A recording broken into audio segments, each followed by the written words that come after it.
Kopakopa-tanana atolotra amin'ny fifaliana ho anao ho antsika rehetra manaraka ny fandarana. Lohahevitra ilaintsika rehetra ny atokana ho androany dia ny amin'ny hoe mankanesa aty amiko. Azonareo an-tsaina sahady ny andininy, toko sy andininy misy an'izany andalan-teny izany. Fantatrareo ve? Matio toko 2:7-20 andao hiara-manao isika, andao hiaraka mamaky, manao tsenjery. Mankanesa ty amiko ianareo rehetra izay miasa fatratra sy mavesatretana, fa izaho hanome anareo fitsarana. Jesosy no miteny. Fantatry Jesosy fa ao anatin'ny fotoana toetrandro masarotra ny fiainana, mahatonga antsika hirotoroto, hiazakazaka noho ny fiainana, noho ny olana, ny problema, ary vesaranetana mavesatra eto amin'ity izao tontolo izao ity.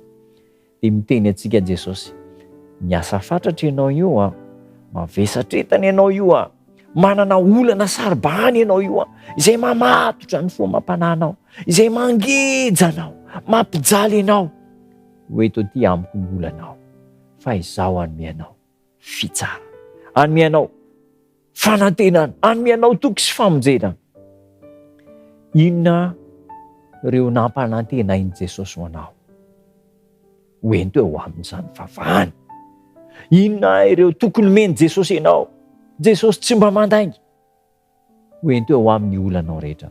Manasa antsika ho any amin'ilay fiainana madio sy masina ary sambatra Kristy, fiainan'ny fiadanana, fiainan'ny fitsarana, fiainan'ny filaminana. Manasa antsika izy mba handova ilay fiainanao avy ka hiainana sahady ankehitriny izany fiainana izany. Tombontsoanao, tombontsoa ho antsika rehetra ny miara-mandeha amin'i Jesosy isan'andro.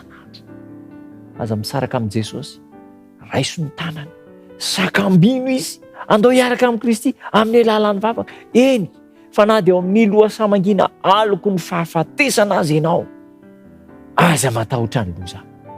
Fa manana tsoraka azo tena ampahery anao ny tompontsika. Indraindray tantaraintsika amin'ny olombelona mety manana olana mitovy amintsika, ny problemantsika, tantaraintsika amin'izareo ireo. Dia tsy afaka manome vahaolana koa nefa izy ireo. Ary mazana ireny olona hitantarantsika ny olantsika ireny dia hisikotsikotra fotsiny izay mahazo antsika, fa tsy tena manana vahaolana mahomby ahafahana manampy antsika. Indraindray aza ny zava-doza, misy fitenitsika malagasy manao hoe indraindray dia mangaron-dela fotsiny izy ireny, tandremana tsara. Hoy ny soratra masina, Matio 2:7-20, andehantsika hiaraka manao azy, miara-mamerina, teneny mafy mihitsy fa ho tanterahanao amin'i Jesosy sany, ary ho tanterahan'i Jesosy aminao koa ny teny fikasana. Hiara-merina ary tsika mankanesa ty amiko ianareo rehetra izay miasa fatratra sy mavesatretana, fa izaho hanome anareo ny fitsarana. Ao amin'Andriamanitra, ao amin'i Kristy irery ihany no misy ny fandresena, no misy ny fitsarana. Tanterao zany, atao zava-misy eo amin'ny fiainanao.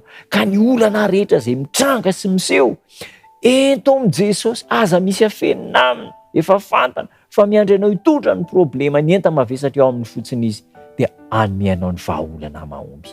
Hiaraka hivavaka isika.